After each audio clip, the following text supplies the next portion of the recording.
to the right. Waving receivers around. Nobody open. Running out of time. Finally throws.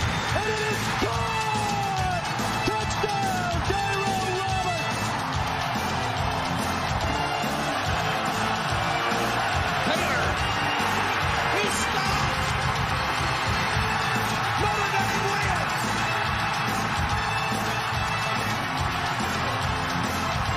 He's going to get 5. Ducks rush only 3. Wants to have all day. Tries to escape, circle back, still alive. Loses the football, ball comes out. It's scooped up by the Ducks. And Tony Washington streaking to the end zone.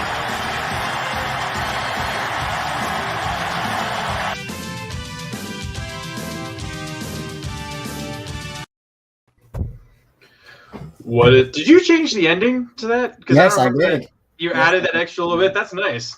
Yeah. What is up, ladies and gentlemen? Welcome to the Week 0 podcast, coming to you live from the basement in Millersville, Maryland. My name is Connor, VT 2028 National Champs Doherty. I'm your host for the evening. To my right, or left, I guess that way, left, right, whatever way.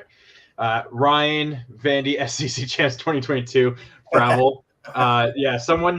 Someone decided to give Vandy a first place vote to win the East for some unforeseen reason.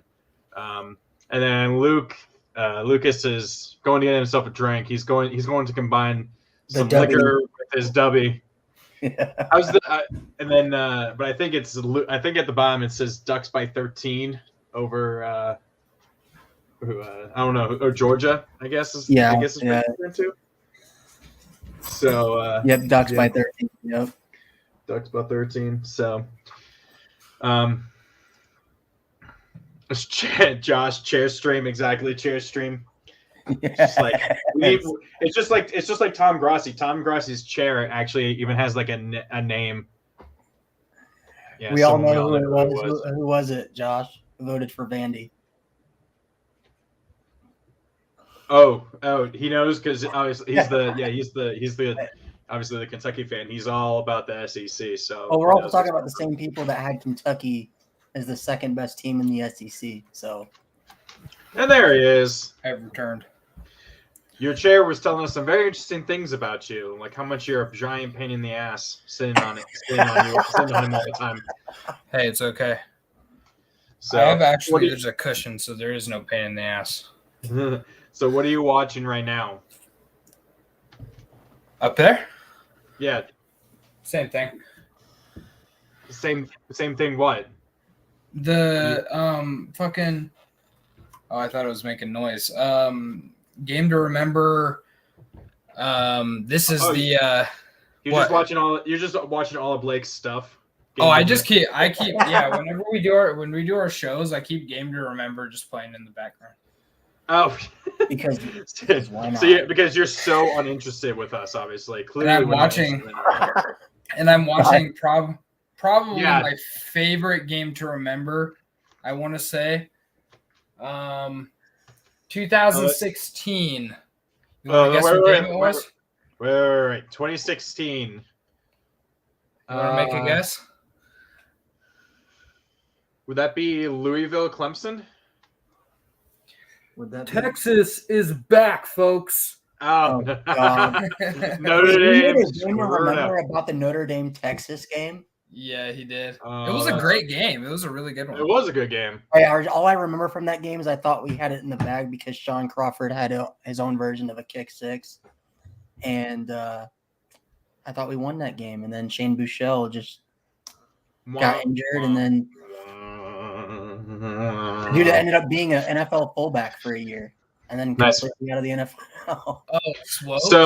So we have some special announcements to the one person watching, which is Josh, obviously, but also to some other people that might be watching. We have created a new channel for you guys to check out. It's Week 0 Productions. I guess it'll be it's not activated right now yet, but it'll be activated in precisely 5 minutes and 24 seconds. Okay. Oh yeah, 'cause And I was like, from now on, I guess all streams will go there. We're not gonna be streaming, unfortunately, on my channel anymore. Is that correct? Or your channel? Ryan? We will be doing streams on our channels, like all three, but the main channel is going to be that, just for our viewers. Okay. Kind of Yeah. like what the Perna and all those guys do when they do their clickbait sports. So it's to help us as well if we ever grow our channels. Yeah. We can still have people there instead of losing it to that. But yeah, I'm sure we'll also start doing some other stuff, some other videos over there. Oh, for that trust channel. me, I'm working on some projects right now. So look forward to some Notre Dame, Oregon, Virginia Tech season pump up videos, highlight videos. Okay. just Fancy.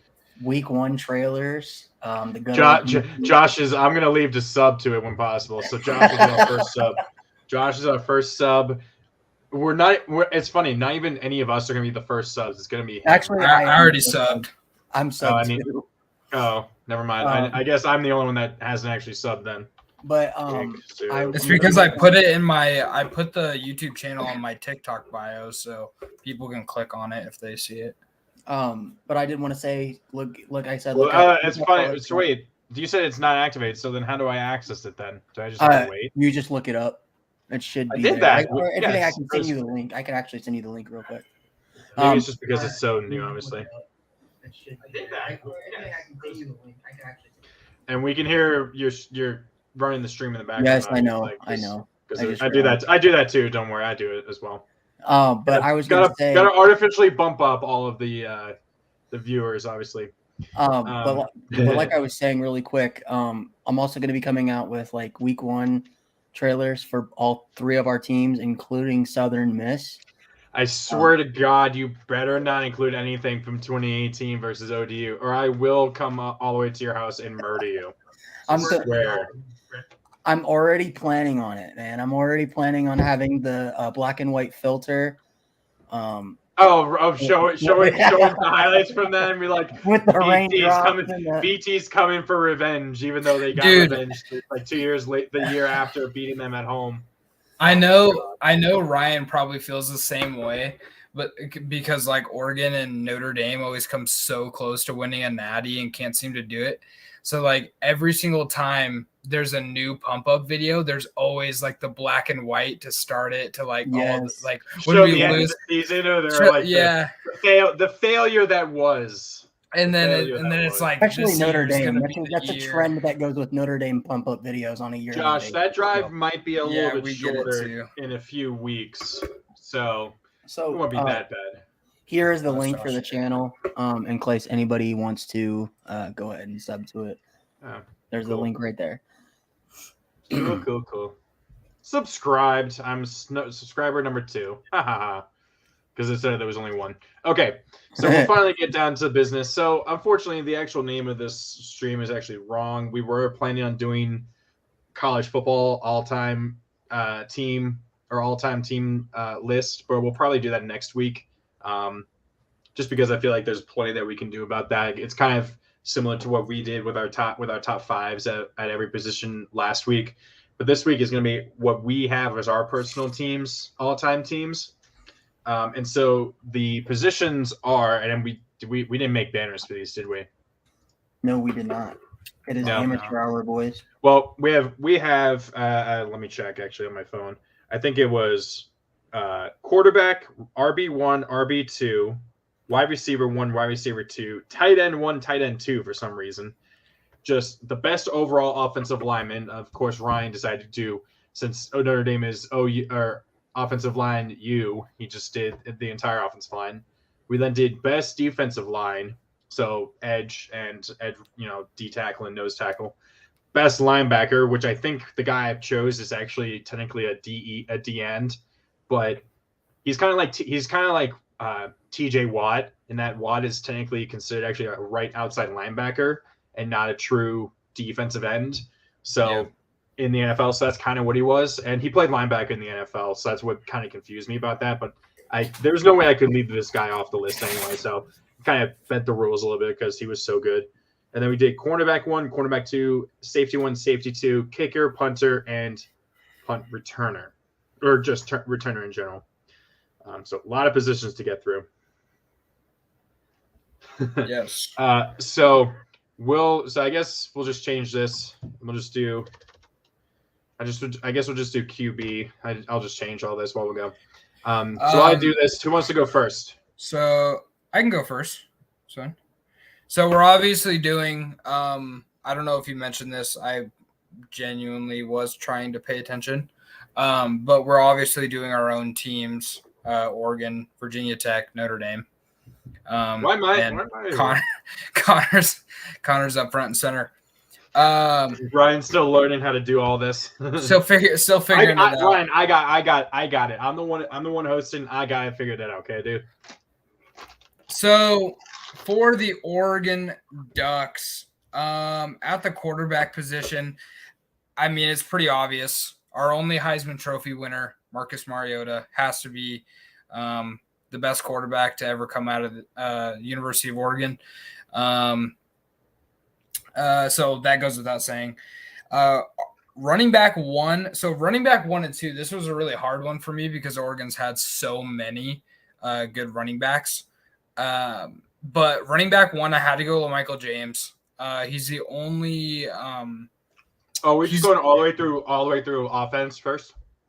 I mean, yeah, we could do that. What do you want to do?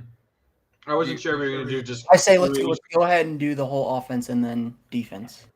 Okay. So yeah, offense. Then Ryan goes. Then Ryan does whole offense. Then I do. Then I go, and then we go defense from there. Yep. Yeah. That's what we'll do. Okay. So running back 1, I went for Michael James. Had a crazy 3 years at the University of Oregon. Obviously, Heisman Trophy. He ended, I believe, 3rd in the Heisman Trophy voting in 2010 or the 2010-2011 season. Number 2, it was hard for me. I was having a conversation with my dad a little bit about this, trying to figure out some of these guys because he's been an Oregon fan. He got to watch them throughout the 80s and 90s. So he had a little bit more knowledge for me, but I had to go with Royce Freeman. I had to go with Royce Freeman for RB2. And the reason for it is because he owns I think all of the records for running backs at the University of Oregon. Rolls Royce. And he's easy to look over because of some of the seasons. Like he was our running back for the 2016 season when we went 4-8, went 7-5 one of the years too. So it's easy to look over him. And I know Jonathan Stewart was the guy that my dad wanted. So he was really, really good, and he could have definitely been on this list, but just because of the records that Royce owns, I couldn't pass him up as RB2. Tight end number 1. So go on to tight ends. Tight end number 1 was really easy, and that was Ed Dickson. Connor knows all about Eddie Dickson. I mean, he never flashed. Unfortunately, he was left in Pitta's shadow for the Ravens at times, but he did better when he was with Carolina. But he still helped in the Super Bowl run because I think we drafted him 2 years before the Super Bowl run, so he definitely helped for that. Mm-hmm. So I always liked him. He was always more of he was like a Kyle Pitts type, where he was more of a taller, long. He wasn't a great blocker. He was just a great receiver. But that's where he thrived so much at Oregon, was just his receiving was incredible. So obviously Ed Dickson there, one of his best games. Thing about Ed Dickson, one of his best games ever came against number 6 California at Autzen Stadium. He had I think he had 3 touchdowns and nearly 200 yards receiving. I was at that game. And then tight end 2, I didn't get to watch this guy play because he played in the years 99 to 2001, but I spoke with my dad about it a little bit, and it's Justin Peel. He was a tight end back in the Joey Harrington era. and which doesn't surprise me that he was so good because Joey Harrington. Wait. The legend that is Joey Harrington went to Oregon? I did not know that. Yes, he was a Heisman candidate. I mean, yeah, Joey Harrington was really, really good and should have probably won the Heisman and probably should have won a national championship in 2001, but they got ripped off. Let's put it that way. They were the number 2 team in the country, and then the BCS was so dumb back then that they put in like the number 3 versus the number 1, which I hated. But anyways, Justin Peele had a really good career at Oregon. And that's really all I can say about him. I didn't know about him too much, but he was Joey Harrington's guy, so I'm sure Oregon loves their tight ends. Best offensive lineman, this one's super easy, and it's Penei Sewell. It's not even close. Spoiler alert, he will be on my all-time team as the O-lineman. Whoa, I hear an echo. That might be Ryan. That was weird. Okay. He only allowed when your comp coming into the NFL is Anthony Munoz, that's a pretty remarkable bar. Oh, I mean, it's absolutely insane. I mean, so he is the youngest player to ever win the Outland Trophy in college. He only allowed 1 sack in 1,300 over 1,300 snaps. Wow. And I'm pretty sure he only had like 1 holding penalty in his entire career at Oregon. Like absolutely insane career he had. And then wide receiver 1 and 2 for me, they could go either way. I have wide receiver 1 as Jeffrey Mail. And the reason why I have him there is because he's my favorite Oregon player of all time. He came to Oregon actually as a free safety and then switched to the wide receiver position. And then he became their best wide receiver from 2008 to 2010. He was a stud. And then wide receiver 2, Sammy Parker, who owns basically all of the Oregon records as a wide receiver. I think the only one that he doesn't own is, I think he's tied for receptions in a season with Jeff Mail, and then the receiving yards in a season got broke by Dylan Mitchell. I could have had Dylan Mitchell on this list, but he only really had 1 good year, so I just didn't feel right putting him there. Okay. Sorry. Watching baseball. Sorry, that's the Orioles are playing the Yankees. I was actually supposed to be at this game, but didn't want to miss this. Well, that would have been cool to see the Yankees. I'll probably go tomorrow. Are they doing It's a 3-game set. It's a 3-game set that's starting today. But anyways, so yeah, that's my all-time Do team. a quick just run through all of them just one more time. So quarterback, Mariota, only Heisman winner. Running back 1, LaMichael James, Heisman finalist. Running back 2, Royce Freeman, record holder. Tight end 1, Ed Dixon. Tight end 2, Justin Peele. Best offensive lineman, Penei Sewell. And wide receiver 1, Jeffrey Mail. And wide receiver 2, Sammy Parker. And I think none of these guys have really had, other than Sewell, obviously, because he's just kicking off his career, but none of those guys did anything in the league. But yeah, it's kind of funny. I blame the Broncos for Royce Freeman. Oh yeah, I forgot he was. He's our RB3, running back 3. He's still on the team? Yeah, he's still on the team. Damn, I didn't even know that. I've always been the type of person that says Royce Freeman needs him more of a chance. I mean, when Philip Lindsay was injured, Royce Freeman was a beast. I just don't know why he doesn't get really. He's just too slow for the league. He's just too slow, and I knew that when he's a bowling ball. He is a bowling ball. He is, but he has a bit of a like a drive problem. Like he just doesn't like to try that hard, and he's just a little too slow for the league. I think when he came into Oregon, we were all surprised because he was a 5-star running back coming into Oregon. We were like, he's good, but he's just, man, he's so slow. And that was around the time when Oregon was speed.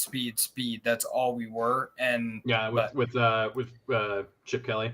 LaMichael, Kenya Barner, DeAnthony Thomas, like those guys were just speed. And then we had Royce Freeman. Everybody was kind of like, I don't think he's going to pan out. Well, then he turned out to be one of our best that we've ever had. I think he had like 4,000 or 5,000 rushing yards or something like that in his career.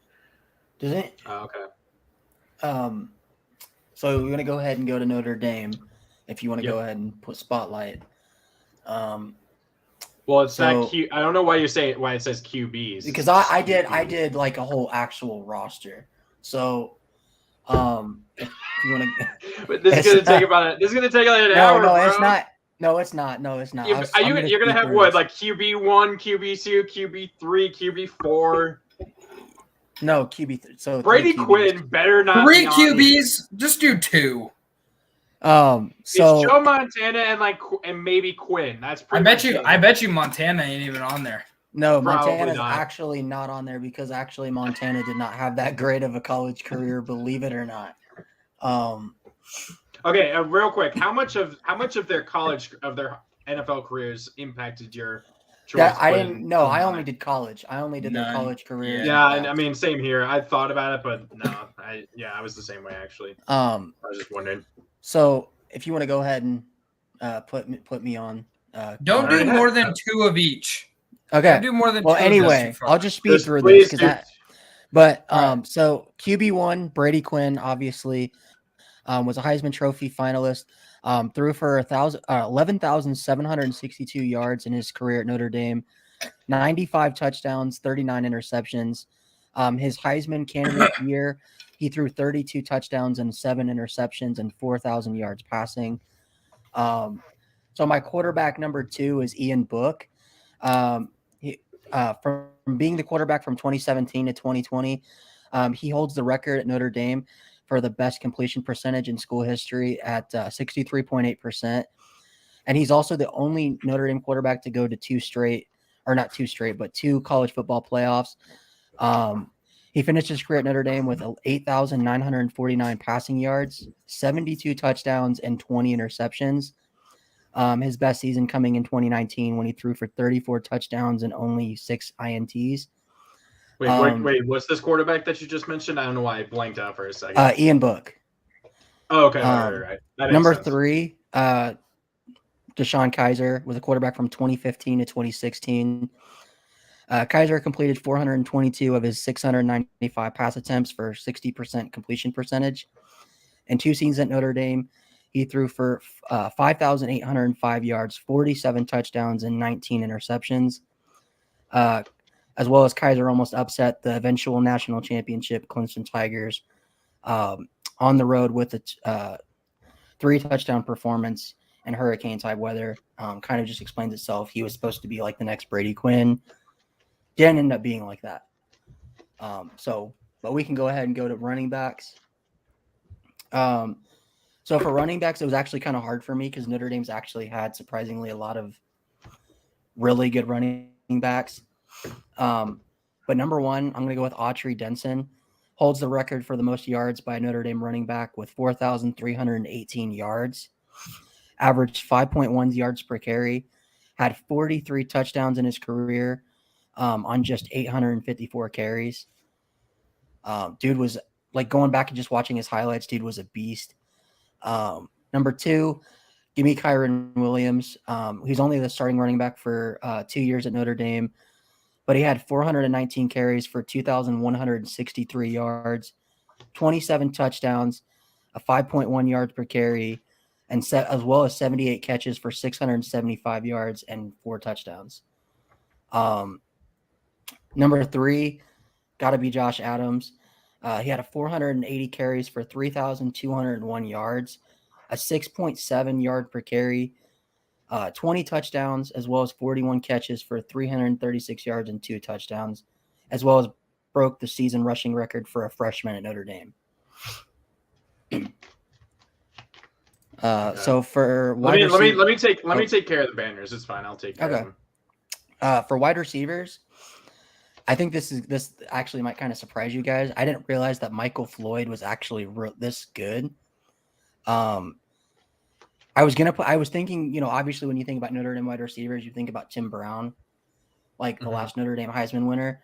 But surprisingly, a lot of Notre Dame's recent wide receivers actually had way better stats than Tim Brown did in the year he won the Heisman. So number one, Michael Floyd, he was the Notre Dame wide receiver for 2008 to 2011.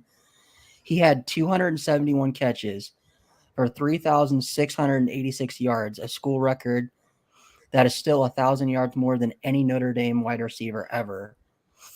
He averaged 13.6 yards per catch, 37 touchdowns, most by a wide receiver in school history. I didn't realize that guy was that good. I knew Michael Floyd was really good, but I didn't know he was that good.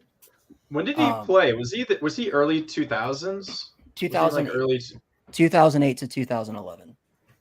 Really? I swore I thought he was a little earlier than that because I swore he was in the NFL that's 2012 still, but I guess my memory is wrong. Yeah, he was like the only bright side of when we had Charlie Weiss as our head coach. That was literally just it. So number 2 is going to be Will Fuller. He was our wide receiver from 2013 to 2015.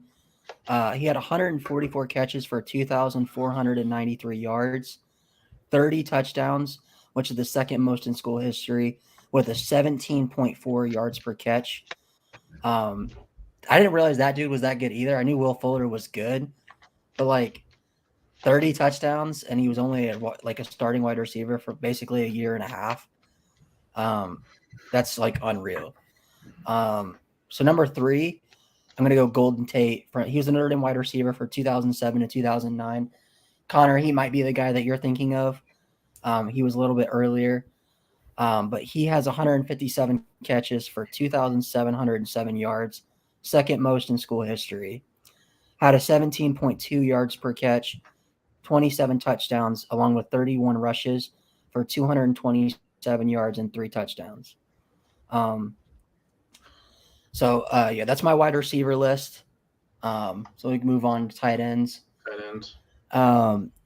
This one actually was kind of hard because kind of looking back at it, Notre Dame has produced NFL caliber tight ends. They're not tight end Iowa.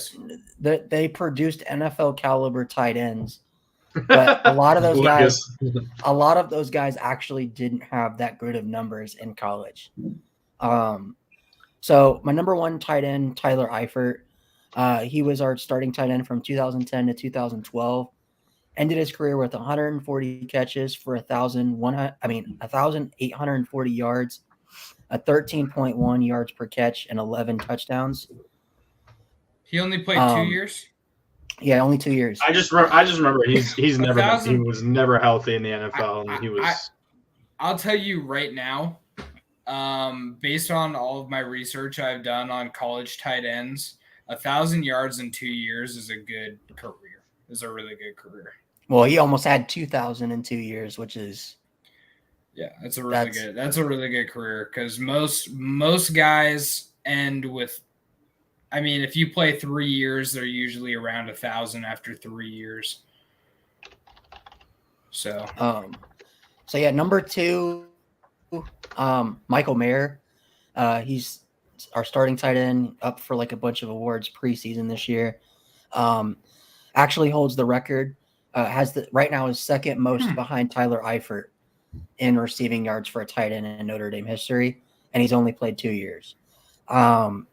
So even while missing some time with injuries last season, he still had 71 catches for 840 yards and 7 touchdowns, had an 11.5 yards per catch, and right now in his career he has 113 catches for 1,290 yards and 9 touchdowns. Dude's just going to be a beast, and I'm already saying he's going to be 1,000-yard tight end this year. I'm already calling it. So number 3, Kyle Rudolph. I thought he would actually be higher on this list, but looking back, he didn't have really that much.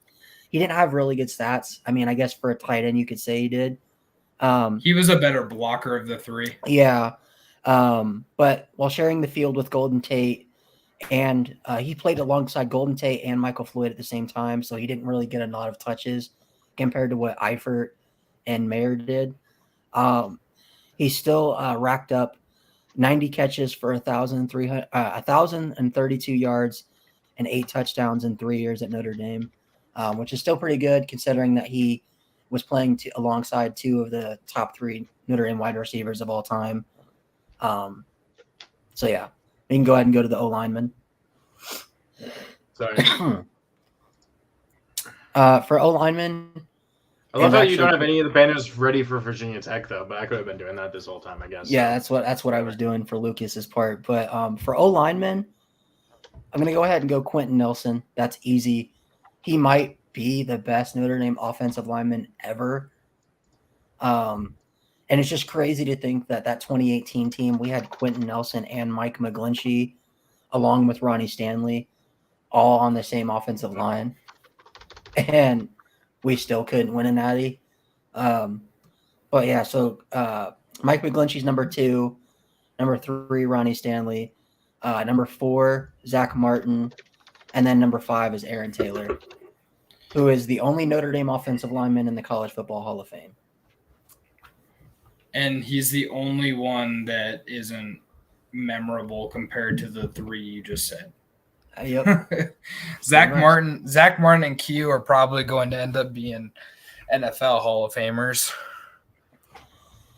Yeah. Zach Martin, I would say Zach Martin probably already has a gold jacket, if I had to guess. What about Quentin Nelson?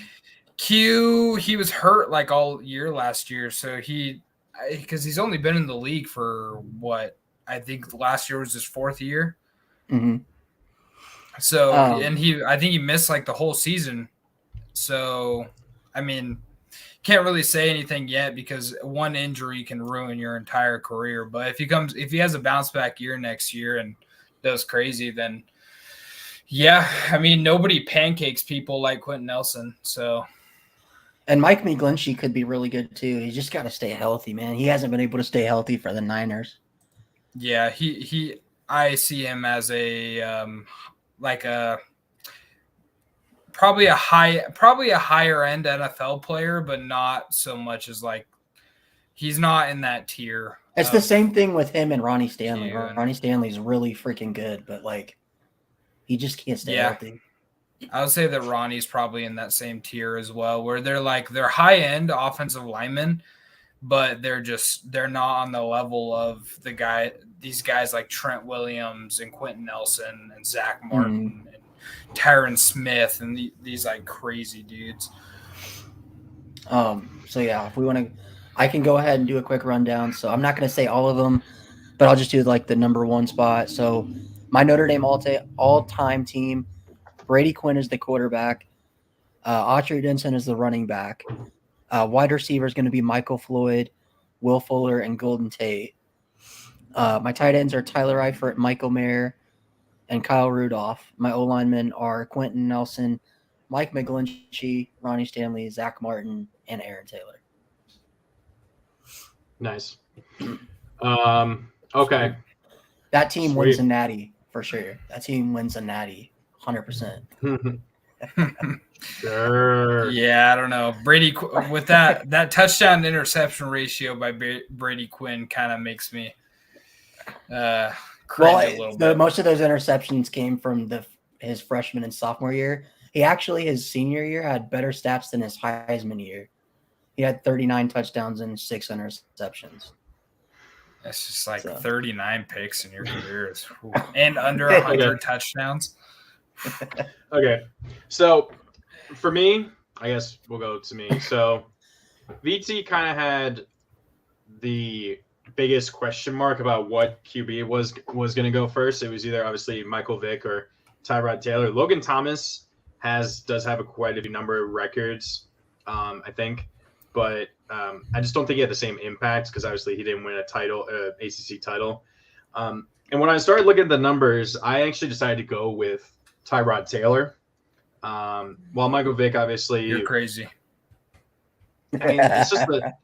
I mean, Michael I'll Vick give on the you the- freaking. Michael Vick is on the freaking thumbnail. Come on, man. I know. Mike but Vick went to a national title. He was a Heisman candidate, and I don't think he even was. he's ranked as one of the top quarterbacks in college football history. He's like top 10. What was he? I think he What was his finished voting? He finished I think- third in voting that year. His numbers, I will give you his numbers for that season. Okay. And you will see he had 105 completions out of 182 attempts, right? 57.7 comp for 2,065 yards, 13 touchdowns, and 5 interceptions, right? And so he That was the year. had 9 million rushing yards and 40,000 rushing touchdowns. He only had 682 rushing yards and 9 touchdowns. Tyrod Taylor had 2 seasons where he matched or bettered that in that year. Tyrod Taylor in his career, 57.2% completion percentage, 7,017 yards, 44 touchdowns, 23 interceptions, 2,196 rushing yards, 23 touchdowns. Had more passing yards in his final 2 seasons at VT than Vic had that season, which was his best season. Had one more season where he rushed for over 700 rushing yards. That was more than Vic ever had. Vic only played 2 years, yeah? Yeah. So, I mean, yeah, that's also the reason why. But, I mean, really, Tyrod played sparingly in 2007, which was his first year. 2008, he was kind of weird. He both did and didn't play. He was kind of like a rotation. Vic, 56 completion percentage, 3,299 passing yards, 21 touchdowns for his career, 11 interceptions, 1,299 rushing yards, and 17 touchdowns. So, yeah, Vic, and I mean, Tyrod had better accuracy. Vic was known for having a cannon of an arm, and you see that both in how he played in the NFL and stuff. But I think Tyrod, despite what Vic did and how he changed the game, I think just Tyrod's better overall, in my opinion. I'll give you that. Okay, RB1, Kevin Jones. Yes, He's sir. the only number 1 overall recruit Virginia Tech has ever gone. They got him over Penn State. 3,476 rushing yards, 35 touchdowns. His best year was his junior year. We had 1,647 yards and 21 touchdowns. Holds. I don't think he's actually the all-time leader in rushing yards, and he's not the leader in touchdowns. That's actually my second guy, but had a pretty good impact. Him and the next guy paired together for a year or two at the team was a solid duo. RB2 is Lee Suggs, 2,767 rushing yards, 53 touchdowns, 3 receiving touchdowns, and 1 return touchdown for 57 career touchdowns. Apparently, and I think this record applies to non-quarterbacks, he set and still holds the NCAA FBS record for most games scoring a touchdown in a single season, which is 14 in 2002. And he holds the record for most consecutive games scoring a touchdown with 27. He holds the school record for touchdowns in a senior season with 27 2000 and has 18 more rushing touchdowns than Kevin Jones. So, but I think overall, Jones still had a bigger of an impact. Wide receiver 1, I'm going with Isaiah Ford. He's second in career in receiving yards. He probably would still be first if he had decided to not go to the NFL after 2016, because Cam Phillips then passed him that year in 2017. But he had 210 catches for 2,967 yards for 14.1 yards per catch average. And he's the career leader in receiving touchdowns with 24. And then I went for wide receiver 2. I decided to go with big play Trey Turner. He's 5th in career receiving yards. Only 134 catches for 2,292 yards, which is a 17.1 yards per catch, 14 touchdowns. And he's like second of all wide receivers in rushing yards as well, using all the jet sweeps and stuff. 456 rushing yards and 4 touchdowns. So 2 guys that are much more recent. I probably could have gone with Antonio Freeman and stuff like that, or Eddie Royal, but their numbers didn't stack up as well. Tight end 1, this guy is pretty much like the Ed Dixon of Virginia Tech. He was more of a big wide receiver that didn't block very well. It was Bucky Hodges. 333 catches, 1,747 yards, 13.1 yards per catch, 20 touchdowns. And then I actually have, for tight end 2, I have Logan Thomas, because he was originally recruited as a tight end at Virginia Tech, and then they moved him to quarterback. And we've seen in the past couple of years, when he's not injured, that he's a pretty above average to good tight end for Washington. He's a good tight end for Washington. He's I think he's at around he's over 30 now, but like if he had moved from tight end to quarterback or if he had moved from quarterback to tight end a lot sooner in the NFL, I think he would have been up there. I think he's still probably like a top 10 tight end. Like I would be willing to take him. I've had him on my team on a few teams the past couple of years. And then for offensive line, I have a guy you probably don't know. You've probably never heard of, Jim Pine. He played from 1990 to 1993. He's the first unanimous All-American in Virginia Tech history in '93. He was a finalist for the Lombardi and Outland trophies that year. And he's one of only 4 players to have their number retired by VT. One of whose and two of the guys whose names are also retired are in this list. So while other players like Vic and Frank Beamer have had their number retired, you can actually still wear their numbers and stuff, because you'll still see players wearing 7 and 25. So yeah, that's my list. What'd you guys think? I like it. The only one I say was kind of the Logan Thomas, because he was a quarterback, but we'll let you get away with that. I mean, there was really no one else. Unfortunately, I was like straight up. I couldn't find anyone else, and But we all know Burmeister is your best offensive lineman. That dude literally blew his shoulder trying to throw a block for his running back in the Notre Dame game. So yeah. Oh, last year? Yeah. You don't remember that? Yeah. He still had Oh, right. And he scored like a late rushing touchdown, like a 30-yard rushing touchdown against you guys.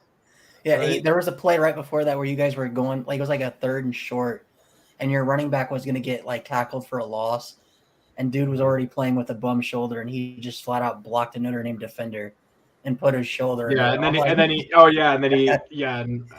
he re-aggravated again. So yeah. Okay. So yeah, what do you guys think? What do you think? I like it. Issues? I think it's good. I don't know too many of your guys. Didn't know too many. I was glad you had as I slur my words. I'm not drunk, I swear. I'm glad that you had Kevin Jones on there. It was Kevin Jones, right? Mm-hmm. Yeah. I'm glad you had Kevin Jones on there, because I don't know why I had like a liking for him when he played for the Jets for some reason. Like I just had like I played for them, yeah. I had some sort of weird liking for him. I think it was because I had a rookie card and he was supposed to be like a highly anticipated running back in the league because he did play so well at VT. Mm-hmm.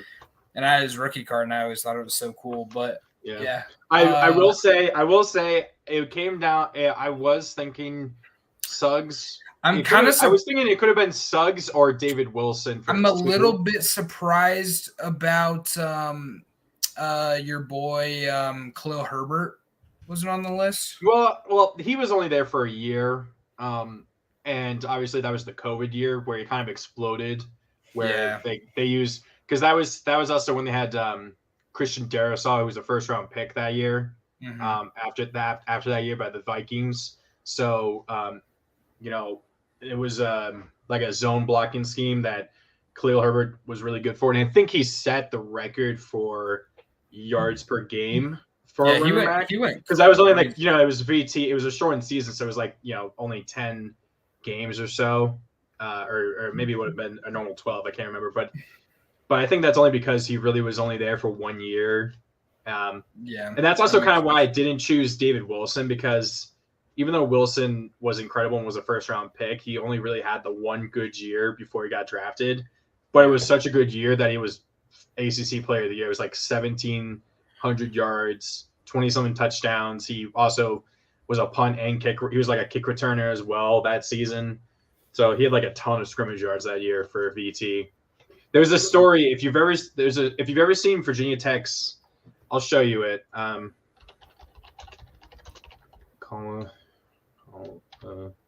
Coliseum. There we go. Castle Coliseum. If you've ever seen, so here we go. You can see this picture. I'll share it with you. Hopefully they show it. Okay, let me share my screen real quick with you guys. Share screen. Yep. Is it sharing? There we go. We see it. So do you see this? This building is the Castle Coliseum. It's where Virginia Tech plays basketball, right? Okay. So you see these spires, right? It doesn't look that tough, but there's a legend about David Wilson running up one of these one time. Jeez. No, that would be hard as hell. Yeah. So there's a legend that he did that, ran all the way up and then ran up to the top of the roof and came back down. That's awesome. So yeah. So I mean, he's free. He was. That's probably one of the biggest what ifs is he was freakish, David Wilson. I think my favorite thing is he scored a touchdown for the Giants one time and did a double backflip. He just like backflipped once and landed and backflipped again. No hesitation. It took me a minute to remember who David Wilson was. David Wilson Jr., right? I don't know if it was Junior. Is it Junior? It took me a minute to remember who he was. He's their back, right? Their running back. No, it's just David Wilson. It's just David Wilson. He's not a junior, but he was. He was drafted first, 32nd by the Giants in 2012. So that was after they won the Super Bowl. Yeah, he had like a neck injury, unfortunately. But I mean, what was his career stats? I mean, they were whatever. But yeah, nice. He was also an All-American in track and field. As well. Like he was a crazy good. Okay, Sweet. Lucas, you want to give us the Oregon all-time defense? Yes. What are you starting out with? Or what are you starting out with first? So it's the same one that I sent you guys. So D-line, best linebacker.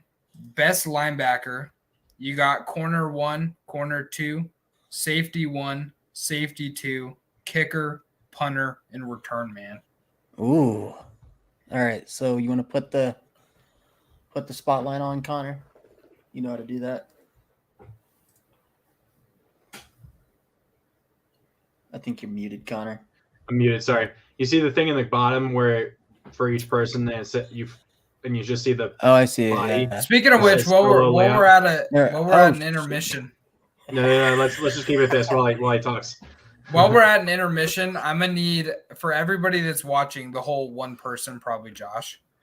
Me and Ryan. We all have it in the background to bump it up, unfortunately.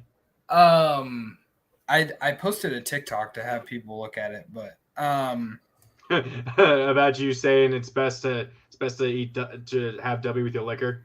I posted another. That one right now has just under 3,000 views, almost 800 likes on it. So it's getting up there. Nobody's subscribing. I know. Yeah, I know. How dare they? They're not finding us. I know, jerks. But I was gonna say, what's the music with it? There's no music. Lucas, just promote supposed to be music. Lucas, just promote the Moorhead State clip again. There yeah, I know I should. That was like what, our first or second show. Except for that got me in a lot of trouble with my lady. Oh yeah, you did. With my lady. Oh yeah, you mentioned. But anyways, I'm gonna need Ryan to download that Parsec app so we can run it on stream, run some NCAA 14 revamped on stream. No, I think that's what we do need to do is like have you guys play against each other and stuff like that, or and then obviously We could do like a week Josh- 0 Josh productions saying game yes. night. I And then yes. downloaded. And then obviously we're gonna do fantasy football. That'll be later in the year. We'll probably do that towards the end of August, and so obviously it'll be us, Josh, and us if four. we can find, We if can we can probably. find it, if we could get Cam, that's 5. Maybe we get another person. We get 6. We just do a 6-person league, and our teams would just be stacked. Yeah, absolutely stacked. That'd be a lot better than the 16-team league that I'm playing, which is absolute dog shit. Yeah, where all your guys are garbage. No, it's not. Well, it's not even that. It's like my team can be pretty good. It's just the waiver wire when you do have an injury is bare bones dry by like even at the beginning of the season. By the middle of the season, with all the injuries that pile up by the end, it's just ridiculously low. And like Lucas, you want to go ahead? I won that league. Let's do it. We need to go ahead and keep this up, Connor. We're sorry. I was ranting a bit. No, you're good. We were trying to keep this under an hour. That's why we split it up into 2 shows. I thought it was 2 hours. Under an hour and a half. I think we can hit. Yeah, under an hour and a half. I think we can do. That's fine. Hour and a half is a good pod. So all right, let's go ahead. Motherfucking spotlight. Boys. I got it. Oh, I got it. Connor got it. I'm better, Ryan. I know what I'm doing. All right. Defensively, this was super hard for Oregon. Surprisingly, Oregon has actually had more successful defensive players in the NFL than they have offense, which is weird to me. Best D-line is going to hurt your soul a little bit, Connor. I'm sorry, but it's not Haloti Ngata. And the only reason for that is because he played 2 years at Oregon. Yeah, he was one of the best defensive linemen in the country at the time, but I'm going to go with DeForest Buckner as best D-line just because he played I'm pretty sure he played all 4 years, and his stats were just crazy. I mean, he had really, really good stats. So Defo there. Best linebacker, I talked about this as my best linebackers since 2000. Troy Dye. It's easy. There were some guys that could have made the list, like Casey Matthews.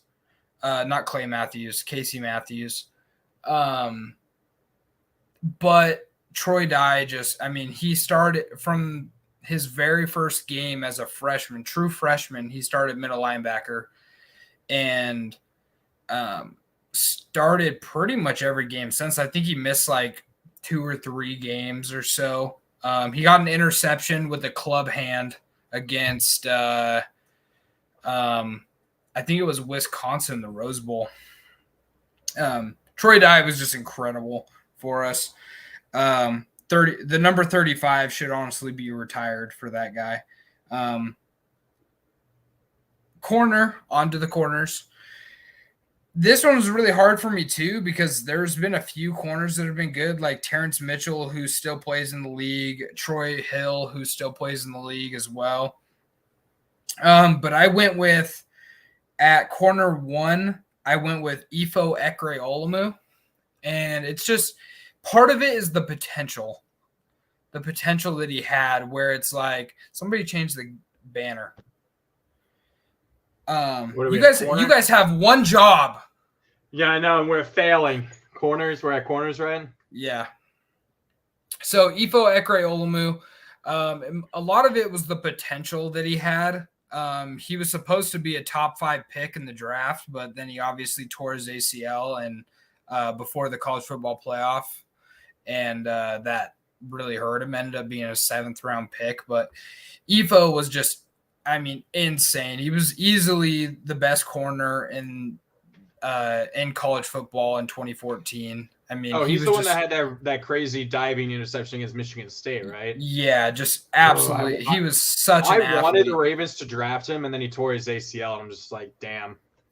Yeah, and honestly, it was everything bad that could have happened like right before that Florida State and in that Florida State game, because like we lost Darren Carrington Well, you still won, but like you lost a lot of pieces that would have helped you in the championship game, right?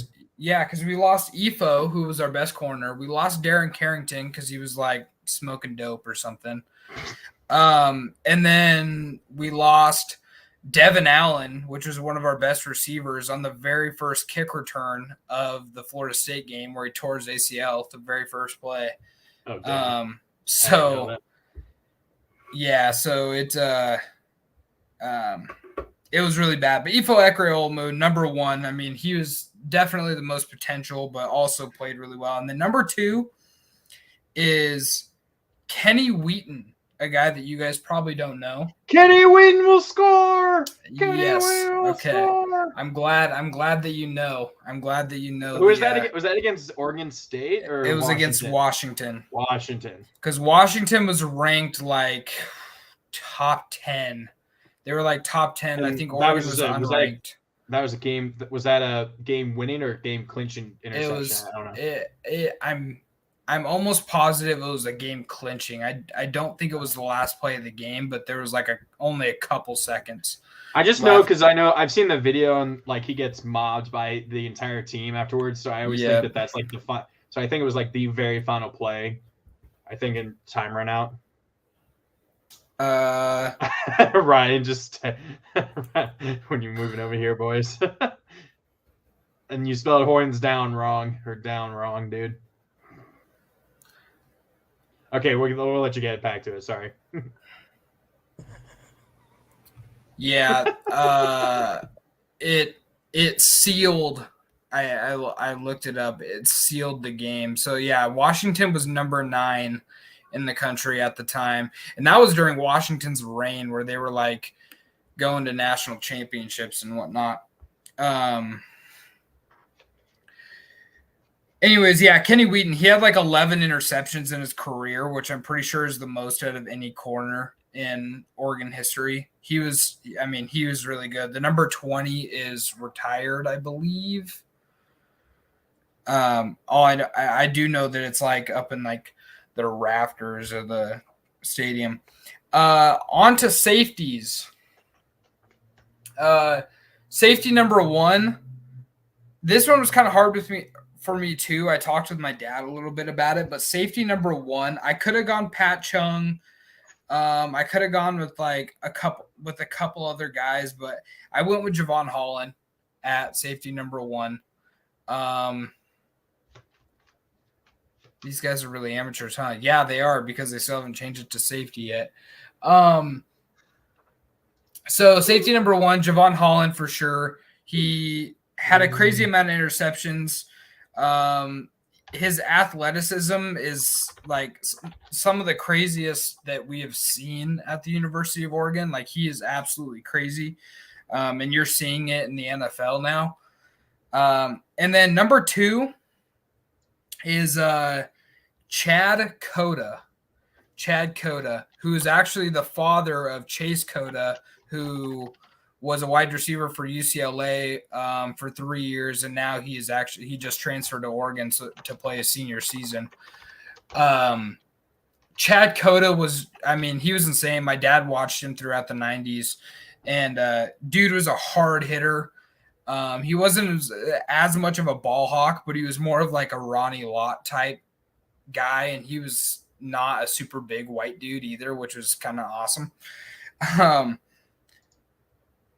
But yeah, he was really good. My dad kind of convinced me to put that one there because he got to watch him. I didn't. I was gonna go with Verone McKinley, but Verone really only had one great year. Chad Cota had 4 really good ones, so put him there. At kicker, Aiden Schneider.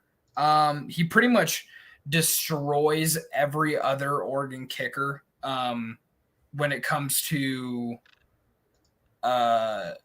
field goal attempts and field goals made and points and all that stuff. He just destroys them all. I'm pretty sure he played for 4 years at Oregon, a full 4 years.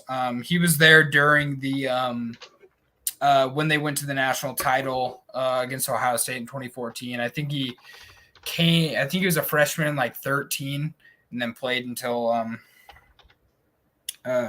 like 2017. But at punter, I had no idea. I was going to do Tom Snee, but then he was like, okay. And then I was going to do some other guys that it's hard to rate a punter because they just punt. But so I ended up going with Tommy Thompson. 1, because that's a great name, Tommy Thompson. And 2, because he was also a place kicker as well. He was also a field goal kicker, so he had some of those stats behind him as well.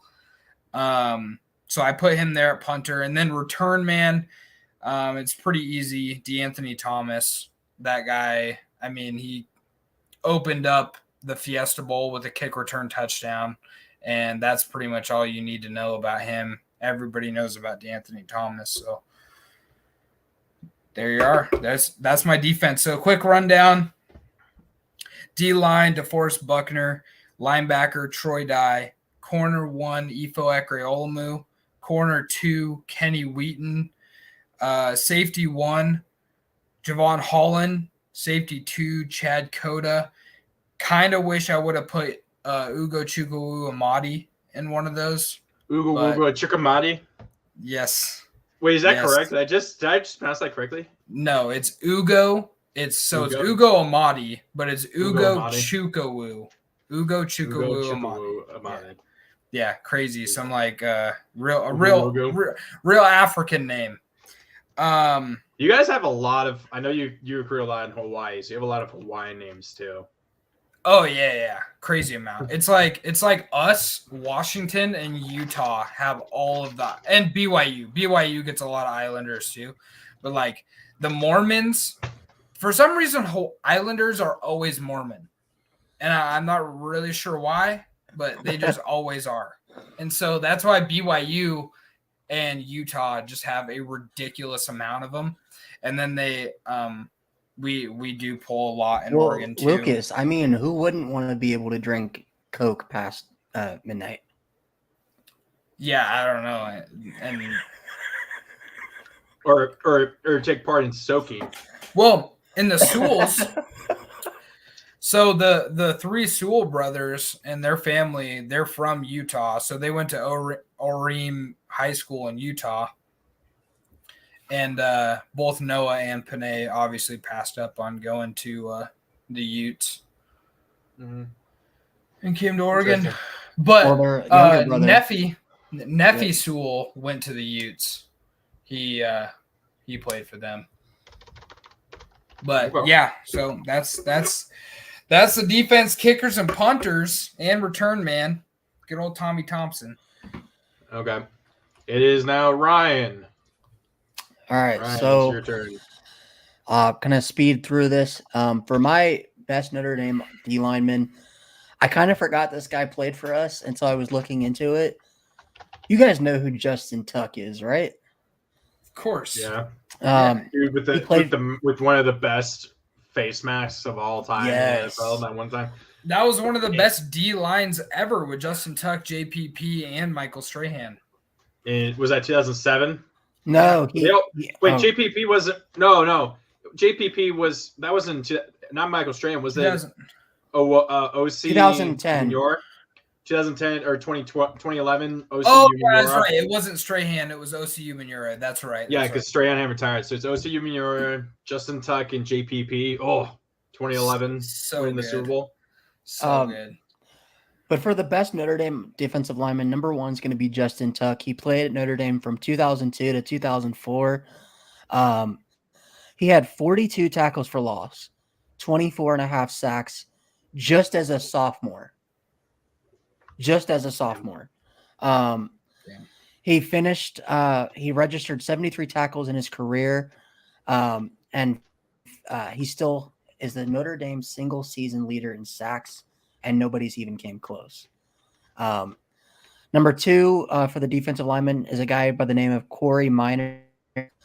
He played from 1995 to 1998. He had 276 tackles. He was actually a 5-star, one of the highest rated Notre Dame recruits of all time, but he kind of didn't pan out according to what he was supposed to do.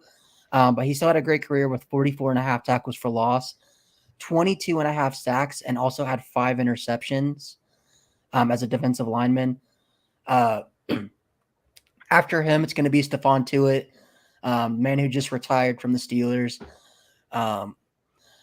He was our starting defensive lineman from 2011 to 2013.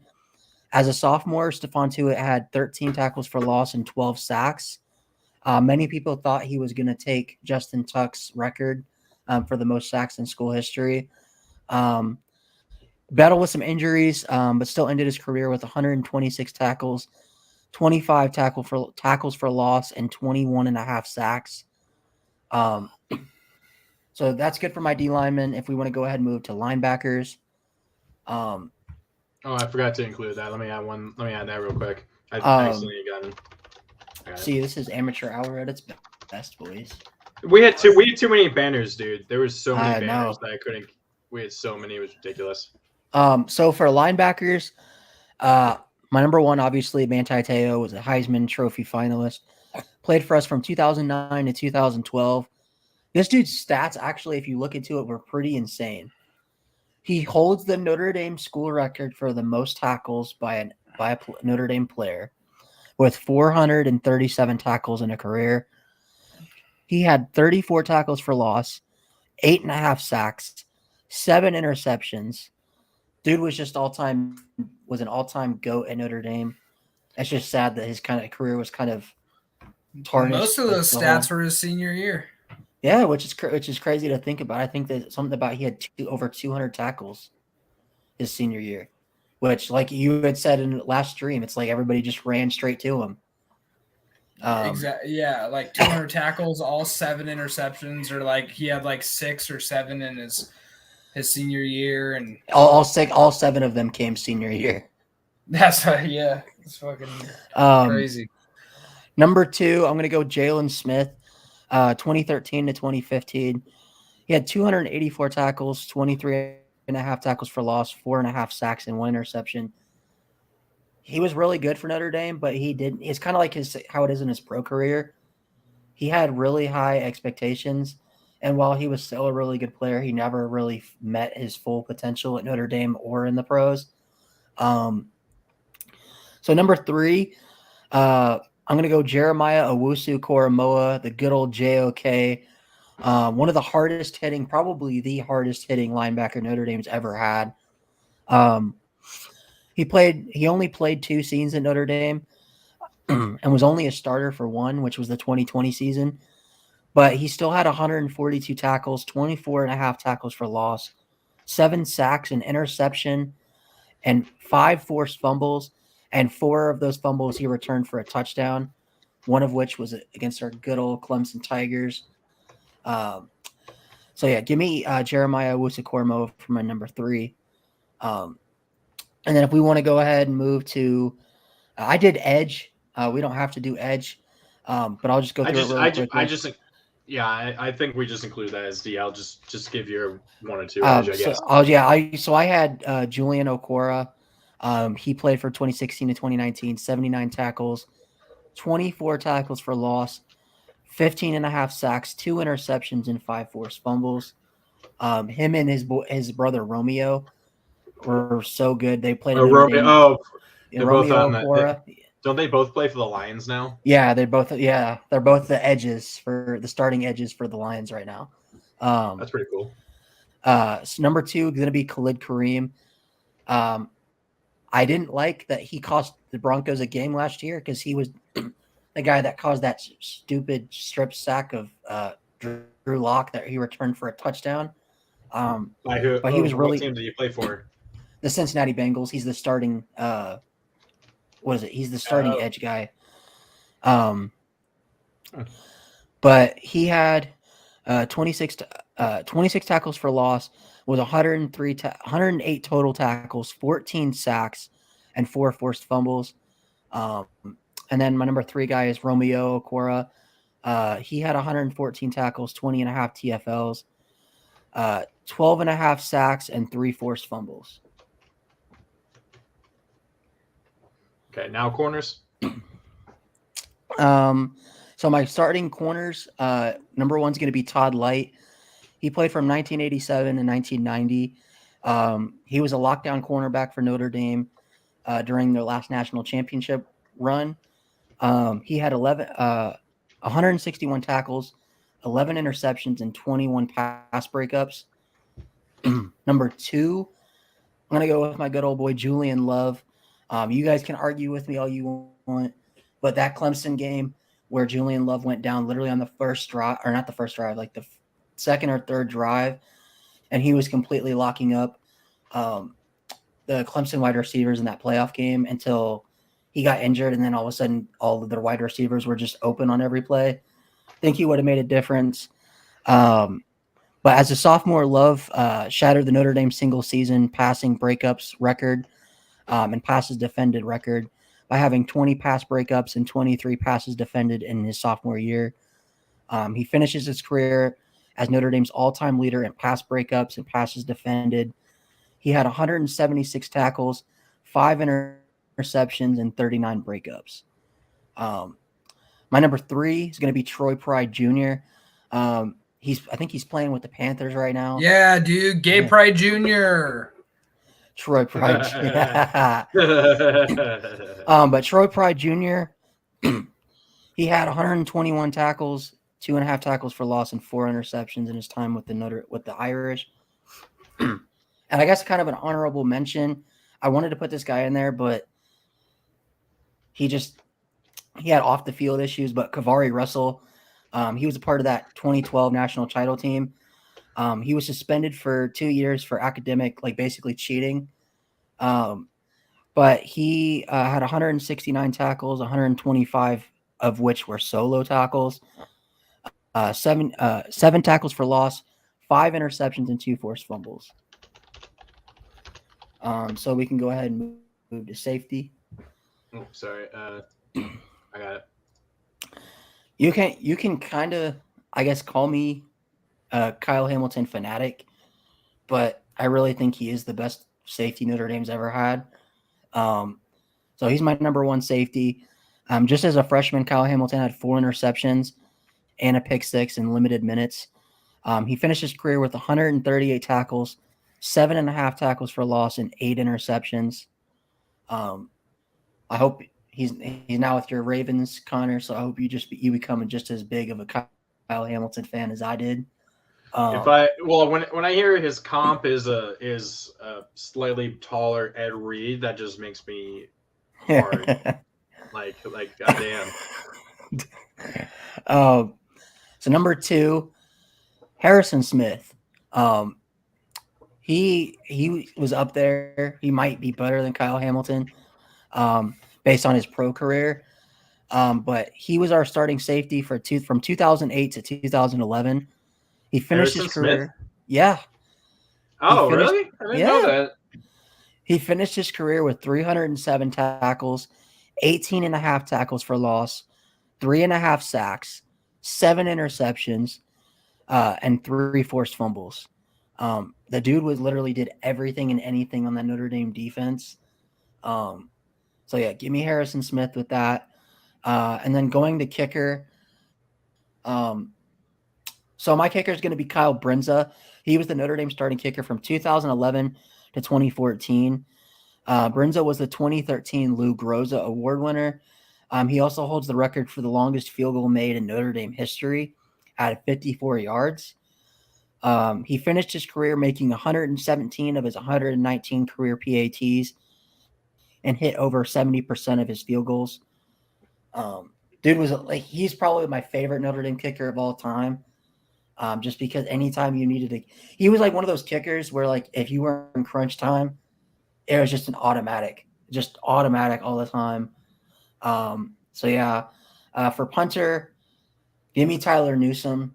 He's like literally the only Notre Dame punter in probably the last 30 years that has made it to the NFL, and actually kind of stuck. So yeah, give me Tyler Newsome.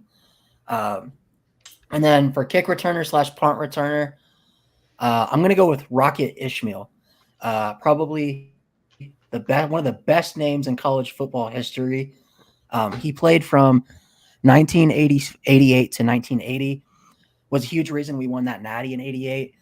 He literally, when you say a guy can do anything and he's like an Iron Man athlete, he literally did everything.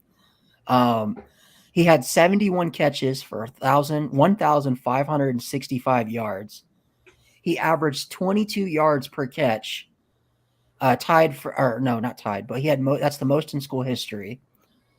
He had four receiving touchdowns, and then 131 rush attempts for 1,049 yards and 5 touchdowns, along with 1,607 return yards for 6 touchdowns.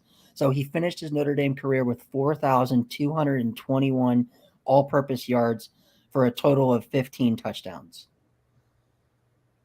Impressive. So, yeah. And him and Tim Brown, imagine them on that same team. Yeah, But, yeah, so I'll go to give a quick rundown. So, for my D lineman, I had Justin Tuck and Corey Minor, Stephon Tuitt. For my linebackers, Manti Te'o, Jalen Smith, and Jeremiah Owusu-Koramoah. For my edge rushers, I had Julian Okwara, Khalid Kareem, Romeo Okwara. For my cornerbacks, I had Todd Light and Julian Love, Troy Pride and Kavari Russell. My safeties, I had Kyle Hamilton and Harrison Smith. For my kicker, Kyle Brenza. My punter, Tyler Newsome. And my kick returner and punt returner, Rocket Ishmael. Nice. Yeah, I don't see any problem or anything with any of that. Rocket Ishmael is like probably I like, wasn't it was it Big Game Boomer that said Rocket Ishmael is the best player that best player that Notre Dame's ever had or something? You put that out a couple months ago and you weren't entirely sure about that, but whatever. Okay. My turn. We've not been talking much, or sorry about that, guys. Let me pull my stuff up. Okay. Defensive line. He was probably the most accomplished player in Virginia Tech history until the next guy I'll be talking about. And he's also the all-time NFL sacks leader, Bruce Smith. 71 tackles for loss, 46 career sacks. Led the entire NCAA with 22 in 1983. He was the number 1 overall pick in 1985. He was named a consensus first-team All-American in 1983, and he won the Outland Trophy in 1983 as well. Bruce is just crazy, and he goes back to games regularly. I got to meet him one time. He was at a VT game when I was working the sidelines for a sports club when I was a student there, and got to shake his hand. I don't remember if I got a photo with him, unfortunately, or not, but so that was pretty cool.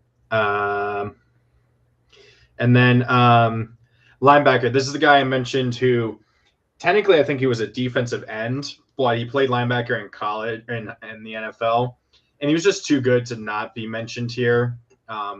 He's kind of like TJ Watt in that Watt is technically considered like a right outside linebacker. It's like Corey Moore. He was the other half of the 1999 team along with Mike Vick. Corey Moore probably was actually the best player in all of college football in 1999. He won the Lombardi and Nagurski trophies that year. Was the unanimous first-team All-American. He won the Big East Defensive Player of the Year award in 98 and 99. And 99 was unanimous, which was the first time ever, at least for the Big East. He set the Big East sack record with 17 in 1999. And he had 31 sacks in his final 2 years. He probably is the most accomplished individual player in Virginia Tech history in terms of accolades. He was an absolute beast, and he's really the second half of that team, like I mentioned. So it's crazy what he did. As no one's paying attention, Ryan, we weren't paying attention to moving it along. Come on, amateur out here. We're all being amateurs here. Come on, guys. Come on. Jesus. Okay. Jesus. Cornerback 1. So VT, VT fans like to say we're DBU. We're one of the teams that you could consider DBU, I guess, as a potential option. So there's quite a few corners. I'll say the guys that didn't make it is Kyle Fuller, Kendall Fuller, and Caleb Farley. Those were the 3 that I was thinking of, but they didn't make it. So cornerback 1, his name is Jimmy Williams. 2005, he was a unanimous All-American. and he won the Jack Tatum Trophy, which is given to the best collegiate defensive back in 2005. I believe he was a first-round pick, either first or second-round pick in 2005. He had 9 career interceptions. And then CB2, guy who might be a Hall of Famer in the NFL, D'Angelo Hall, 190 tackles, 20. I accidentally have here 200 passes defended, which is wrong. That's 20 passes defended. 2 interceptions.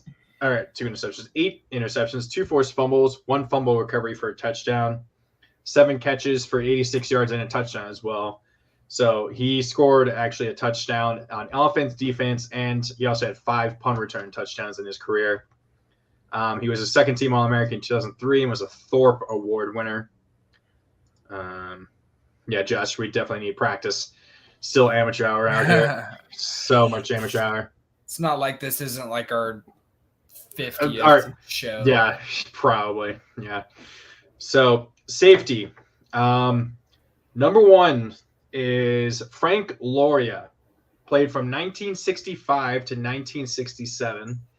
He was teammates with Frank Beamer, who was a cornerback for Virginia Tech at that time. He was an All-American selection in his junior and senior years. He's one of the people that I mentioned earlier. He's one of the 4 people that have their numbers fully retired by Virginia Tech. The other is Bruce Smith, and another is his name's Carroll Dale, who's a cornerback as well.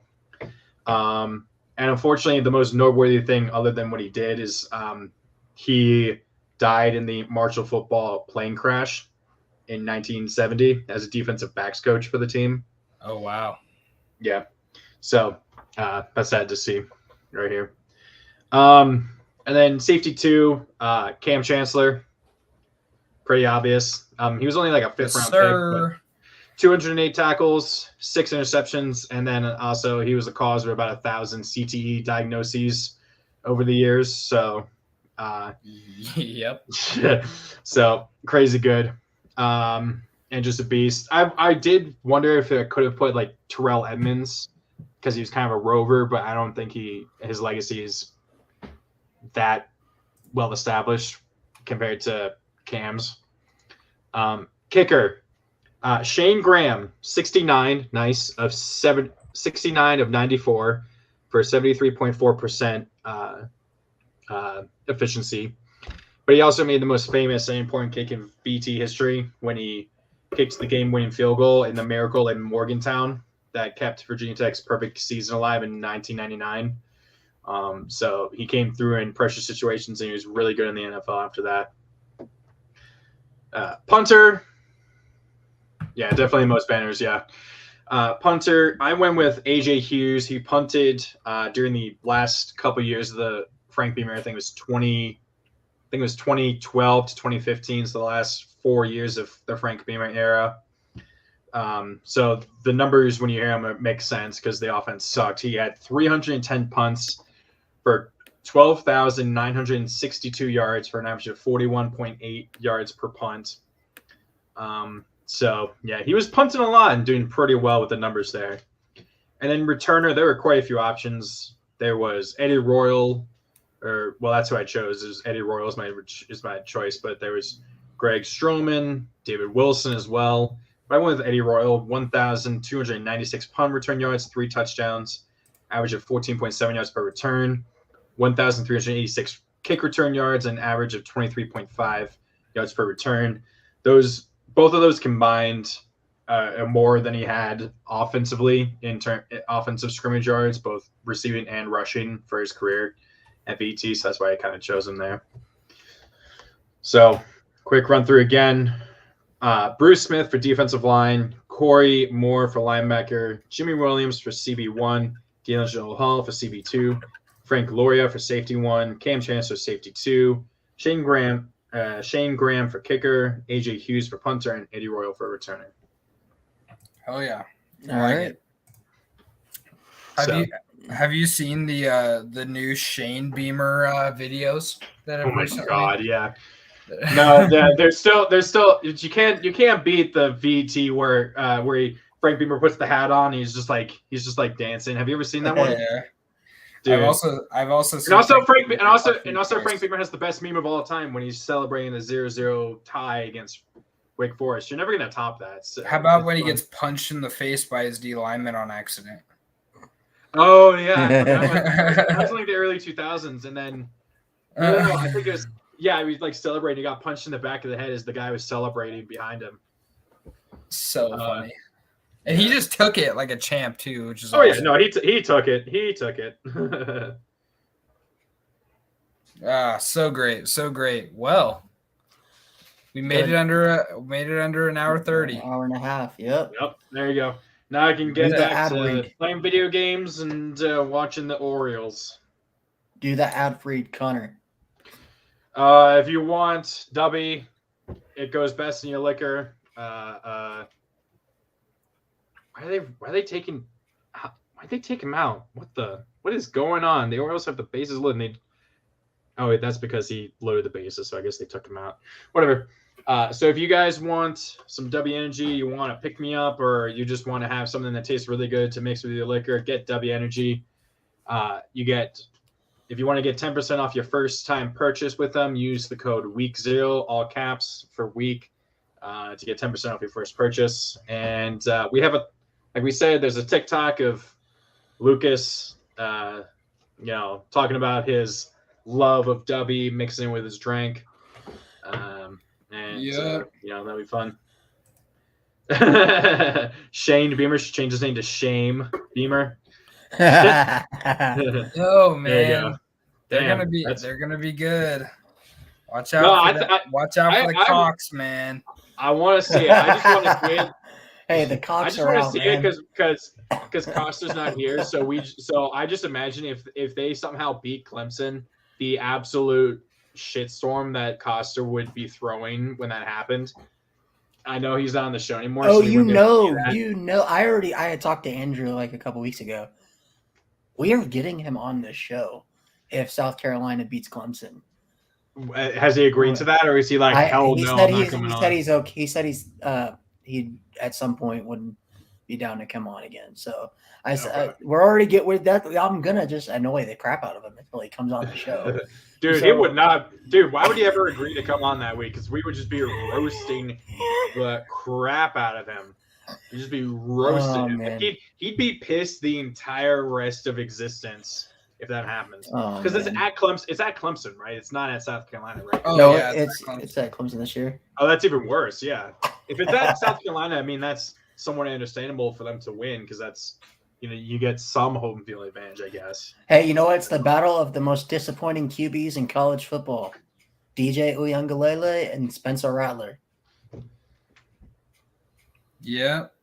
Did you guys see the allegations that Tennessee just got hit with? Yeah, I saw like a bunch of violations. Damn, dude. Yeah. Jeremy Pruitt's wife was dropping bags on recruits. She was giving recruits a shitload of money. That's awesome. But all right, Connor, you want to tell everybody who is watching and will watch this video where to go? So from now on, if you guys want to watch, you can still watch on our channels, but go check out the new channel, Week Zero Productions. It's gone live. We'll put it in the link, I guess. We'll share the link one more time, or if you want to do that, Ryan. Yeah, I'll actually, and I think I can edit the description. And I can maybe. Well, I'm sure you could also. You probably should just tweet it out too. Yeah, I'm gonna do that. So that's where we're gonna go from there. We're gonna have a bunch of other videos going out. There we go. Other stuff. Have him on so you, Josh. Have him on so you can break the game down quarter by quarter. Well, actually, I was going to talk to you guys about this. We can talk about it on stream. Are we going to do any sort of not play by play, but like live watchathon type deals? I can't do it for week 1, which is unfortunate. Just because I'm going to be at my dad's, probably absolutely hammered watching the Ducks win by 13, which my banner is Oregon Ducks by 13. I saw that.